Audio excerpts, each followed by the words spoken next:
Pour l'exercice 58, on nous dit, on considère deux nombres complexes Z1 égale à 15 moins 8i et Z2 égale à 23 plus 14i. Déterminez les formes algébriques des nombres complexes suivants. Donc ici, on vous rappelle que la forme algébrique d'un nombre complexe Z, c'est A plus IB, où A et B sont des réels, ça sont conjugués, c'est A moins IB, obtenu en remplaçant le plus B par moins B, et que quand on multiplie un nombre complexe Z par son conjugué, ça nous fait A carré plus B carré. Donc quand on prend le nombre complexe 1 sur Z1, pour enlever le I au dénominateur, il faut multiplier le numérateur et le dénominateur par le conjugué du dénominateur. Comme vous pouvez le voir ici, quand on multiplie le nombre complexe par son conjugué, il n'y a plus de I qui reste. Donc le but pour faire disparaître I, c'est justement d'utiliser cette astuce. Donc le conjugué du dénominateur s'obtient en remplaçant le coefficient de I, c'est-à-dire le moins 8, par plus 8. Ce qui au dénominateur nous donne la partie réelle 15 au carré, plus la partie imaginaire 8 ou moins 8, comme vous voulez. Dans les deux cas, ça fait 8 au carré, car 8 et moins 8 ont le même carré. Et au numérateur, 1 multiplié par un nombre redonne ce nombre. Et on sait très bien que 15 au carré donne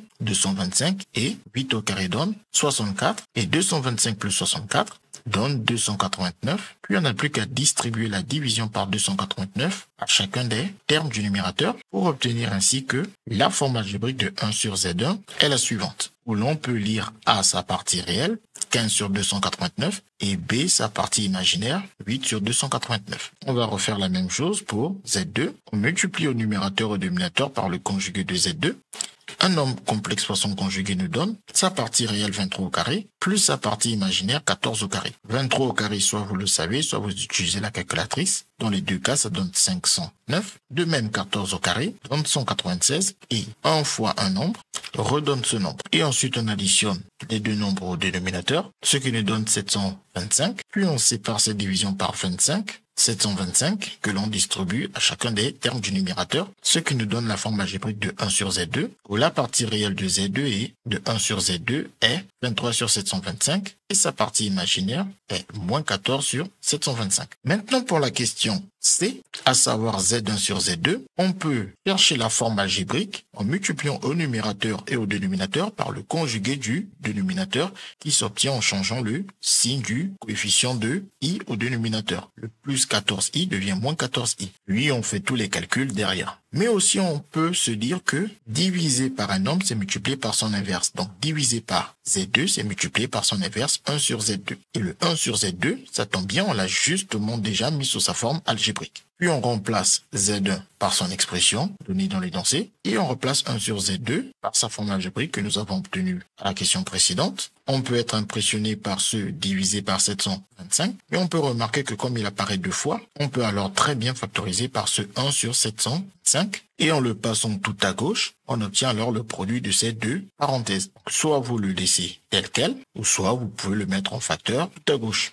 Ici, il est intéressant de le prendre en facteur parce que ce qui reste dans la parenthèse, si on observe bien, c'est presque la même chose que Z2, sauf qu'on a changé le signe du coefficient de I. Donc, ça veut tout simplement dire qu'ici, c'est Z2 bar, alors qu'ici, on a Z1. On se retrouve avec le produit Z1 fois Z2 bar. Ce qui aurait été intéressant de remarquer si on avait déjà fait un tel produit précédemment. Bon, on n'a pas la chance de l'avoir fait précédemment, c'est pas grave, mais on peut quand même le noter au passage et continuer à faire notre produit normalement. Pour faire ce produit, on va tout simplement appliquer la double distributivité. Le 15 va multiplier le 23, ce qui donne 345, puis le 15 multiplie le moins 14i, ce qui donne moins 210i, puis on distribue le moins 8i à 23, ce qui donne moins 184i, puis on distribue le moins 8i à moins 14i, déjà moins et moins, ça fait plus, i fois i, ça fait i carré, c'est-à-dire moins 1, donc on a plus et moins, le signe déjà, c'est moins, il ne reste plus qu'à faire 8 fois 14, qui nous donne 112, donc on obtient moins 112. Ensuite, on calcule ensemble les termes qui n'ont pas de i, 345 moins 112, ce qui nous donne 203, puis on calcule ensemble les termes qui ont le i, moins 210i, moins 184i, cela nous donne moins 394i, et en plus, ensuite, on n'a plus qu'à distribuer le 1 sur 725 à chacun des termes dans la parenthèse.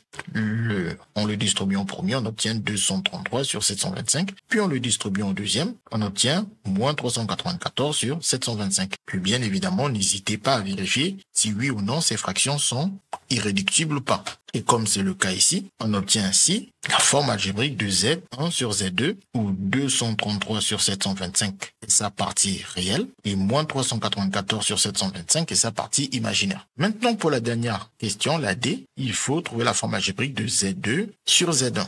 On part de ce quotient Z2 sur Z1. On peut bien évidemment tenter d'enlever le I au dénominateur en multipliant le numérateur et le dénominateur par le conjugué du dénominateur qui s'obtient en changeant le signe au niveau du I. Le moins 8i devient plus 8i. Puis on fait tous les calculs derrière, blablabla, et on obtient notre forme algébrique. Sinon, on peut aussi se redire que divisé par un nombre revient à multiplier par son inverse. Donc divisé par Z1 revient à multiplier par son inverse 1 sur Z1. Ensuite, on remplace Z2 par son expression. Et le 1 sur Z1, on l'avait déjà calculé, donc on le remplace aussi par son expression.